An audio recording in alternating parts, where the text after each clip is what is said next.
Hey, good morning, everybody. Another short video for you here today. This one's going to be called How to Take Lemons and Turn them into Lemonade. So the short story is a couple of years ago, I made an eBay purchase on a couple of kits.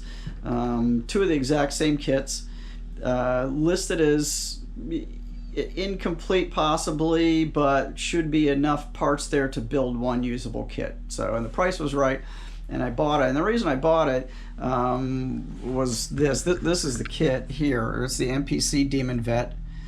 And the reason I actually bought this was because this is the reincarnation of this car. It's the Carl Casper's Turbo Vette, which is really a pretty desirable kit.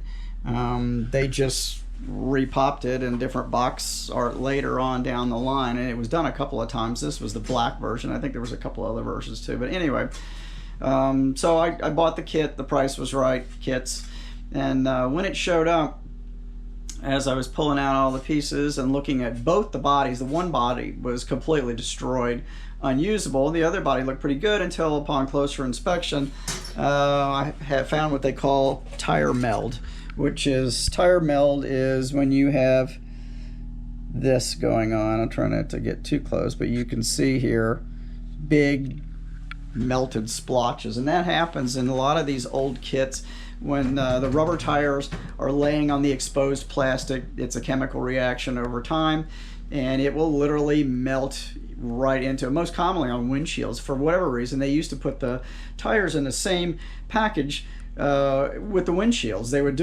have a clear plastic over the windshields to protect them, but then they put the tires in there, and the tires would literally melt right into the windshield, so ruining the kits basically. So anyway, so I was pissed. I didn't leave negative feedback for the guy. I did contact him. I left him neutral feedback, and of course he says, well, you can return it, and I'll give you your money back. But I wasn't going to spend another $15 to send the two kits back on a $30 purchase. So I said, you got me.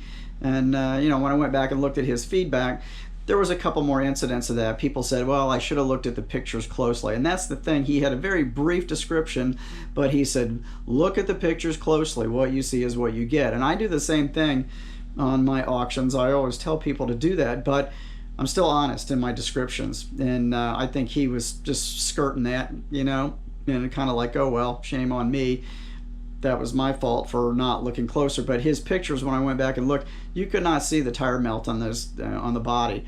So anyway, lesson learned. So I kind of stewed about that for a while, and then a year or so ago, I got an idea. I started it, and I just kind of finished it up yesterday, really. If you guys have been following me for a while, I've been working on this huge diorama since 2017, and it's a custom speed shop, and I'm trying to do just a lot of really cool little details on the whole thing. So anyway, what I ended up doing, and if you might have noticed in that first shot there, half a body. So what I did is I glued the body and the basic chassis and interior together. And then I just took my hacksaw, drew the line down the center of it, and I took my hacksaw and cut it right down the middle, getting rid of the half with the body meld on it. And what I ended up doing, here's the other half. What I'm going to do, this is going to hang on the outside wall of my diorama. So I painted it up, and it looks like this. So it became a wall hanger. And I just did some custom paint work on it and blacking out the windows. I'm trying to decide whether to put maybe some kind of little creature hanging out the driver's side window, or maybe I'll just go ahead and black it out, make another blacked out window. But anyway, so it's half of a car. And I got this idea years ago when I was younger. There was a bar in Daytona Beach on Main Street. The owner of the bar had a beautiful 55 Chevy, and he got in an accident and tore the entire passenger side off the car, and of course he was devastated to lose the car. It was really pretty blue and white two-tone car, and so what he did is he took a saw and cut the car down the middle and built a framework, and he hung it on the front of the building above the front door of the bar. And I always thought that was the coolest idea, and he always had I think there was a sign out there. The place was called Hootenannies, and it said Hootenannies.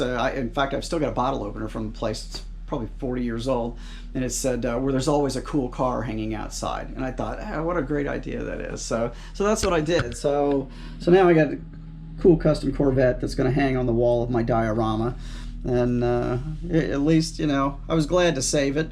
And it was fun doing a little custom paint work on it. And last night I just finally hot glued some tires and rims on it, and you know, everything else, that's pretty much it. So you get the idea. So lesson learned, and like I said, you can take the lemons and make some lemonade, and it's always a way to save something. Of course, I've still got a ton of parts that I can use in other builds if I need to. There is good tires and rims and motor parts and stuff in there. So anyway, that's it for today. I will make another video soon, and you guys take it easy and keep building in the meantime. Thanks for looking.